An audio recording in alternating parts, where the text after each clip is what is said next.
אז מי זה מוחמד בשבילכם? מה, אנחנו לא נסכים... מקביל למשה בשביל היהדות. כמו משה של היהדות? מה, הדבר היחיד שבין כזה שאל זה... לא מייחסת משמעות. אוקיי. אתן דתיות? לא. לא. יש, כי אנשים בחו"ל שואלים את זה, זה לא אנשים בארץ. אז השאלה זה אם יש לו מוחמד איזה מעמד בתוך יהדות, לפי מה שאתם יודעים. לא.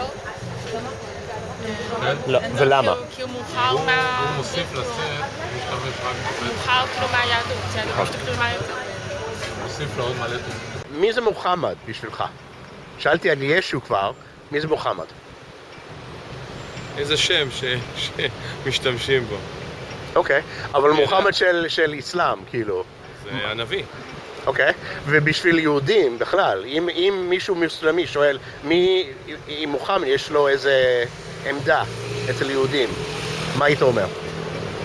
ממש לא. אוקיי, למה?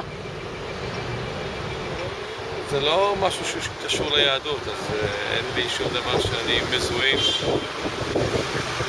בשבילהם. אני מכבד את זה, אבל לא בשבילם. So the question is, if you need Hebrew, go to Hebrew, but who is Muhammad to you? Name. A name. Okay. What is the status of Muhammad for Jewish people in Israel? I guess they hate him. You think so? Okay. I'm guessing. Okay. Obviously. Do you hate Muhammad? I don't hate. So why would you think other people hate? So far, nobody has said hate, I have to say. Hate want him dead, wherever. Muhammad is a person who lived 1,500 years ago. Okay, well, I mean,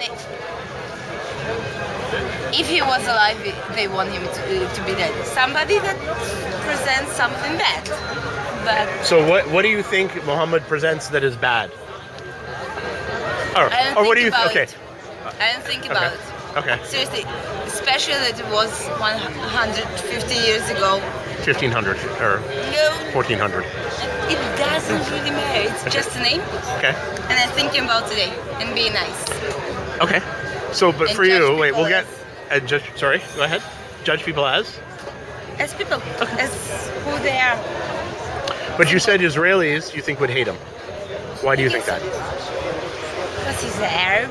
Okay. You think the Israelis hate all Arabs? Not all Israelis. No way.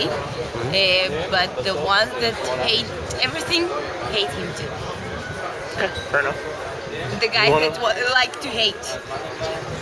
אוקיי, מוחמד הוא של המוסלמים, ואני חושבת שהדת של המוסלמים בנויה על הדת שלנו.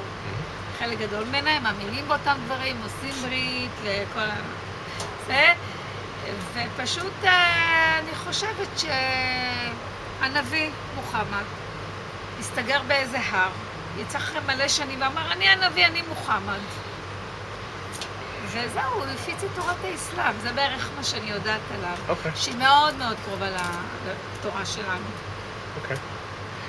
למה הוא לא נביא? כי קודם כל זה נבנה על הדת שלנו.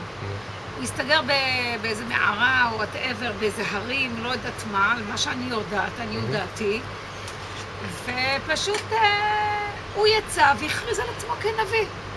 אז הוא הפיץ את האסלאם ברחבי כל מדינות ערב, ולהם הוא נביא, לנו יש מישהו אחר כנביא.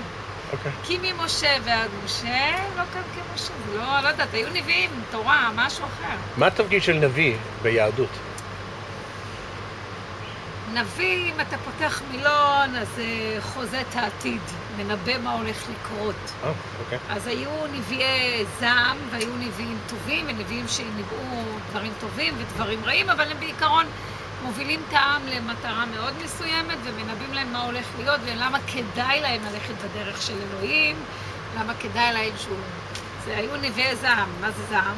נביאים שהיו כועסים על העם, למה אתם הולכים ובוגדים באלוהים, ומייסים עגל, ועושים דברים לא בסדר, אז הם יקראו נביאי זעם. אז זה נביא, נביא הוא אחד שמנבא, שחוזה, חוזה את העתיד, ובסך הכל מנבא. זהו. אז נביא זה פשוט אחד שנותן סוג של מצפן לעם שלו, לדעת את הכיוון, מה כדאי לעשות, מייעץ להם, למה כדאי להם לעשות את זה או את זה. אז למה את חושבת שנגיד ביהדות, אם אפשר להגיד אחרי התורה, כל העניין של נביאים היה סגור? כאילו, סורי, יש לנו מספיק. נגיד. לא הבנתי את השאלה. אנחנו לא מקבלים, כאילו דת שהוא כבר מבוסס, לא מקבל עוד נביאים, עוד דברים. נכון, אבל כל פעם בתולדות של העם שלנו, היו עליות, היו ירידות, היו רגעים שהם הלכו לראות בשדות זרים, והתבוללו עם כל מיני התבוללויות שונות, היו כל מיני מקרים. לכן היה צריך בכל זאת איזה מישהו שייתן להם איזשהו מצפן, תקשיבו, לא כדאי לכם, אני נביא מאלוהים, ואם יקרה כך. אז למה לא יכול להיות נביא של היום? או של מוחמד, או של ישו, או של... תשמע, היום זה זמנים אחרים לפי דעתי, לדעתי. אולי יש איזה סוג של נביאים אחרים, נכון. אוקיי. יש נביאים אחרים שאפשר להגיד שאם אנחנו משווים את זה לזה, אז יש לנו... היום לא צריך לדעתי בעצם נביאים. יש את מי שרוצה ללמוד תורה הולך לרב, שומע דברי חוכמה, ויש את כמו אמנון יצחק, שהוא סוג של צהוב, לא, אם לא תחזרו בתשובה ותעשו בעיות וזה. אז אני רואה אותו גם כסוג של נביא, אבל פעם שהדת נבנתה והכל היה בבסיסו בבנייה, אז כן היו צריכים יותר את הדבר הזה. גם היום זה כבר מתחלק, יש חילונים, יש דתיים. Who is Muhammad to you as a Jew? Who is Muhammad to me as a Jew? Muhammad is the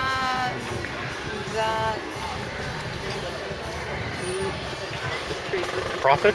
prophet of Islam. Okay. That's So it. what they want to know, really, if someone is Muslim asking, is why doesn't he have any status to Jews? I think we're putting Jews in one category with that question. Okay. You think there are Jews who would see him as a holy person? I think that Jews in this country, in this neighborhood, see him as a holy person to the people around them. מי זה מוחמד בשביל יהודים? הוא הנביא של המוסלמים. הוא הנביא של המוסלמים. מה? מייסד הדת המוסלמית. אוקיי. שווה למשה. שווה למשה. אבל הוא בשבילנו, הוא נשיא... הוא שלהם. למה ליהודים הוא לא, כאילו אין לו מעמד? רגע, אנחנו הולכים לאצטדיון של בית"ר או שאנחנו מדברים? לא. לגבי מוחמד, שאלה את מי אתה שואל, אם אתה שואל את אני שואל אותך. אז אמרתי לך, מייסד הדת המוסלמית. מה? בסדר גם. בשבילך, בתור יהודי, דתי, מי זה מוחמד? מוחמד? אדם שקצת ככה השתבשה דעתו. אוקיי. יש לו איזו מעמדות בתוך יהדות? איזה מועמדות בתוך יהדות?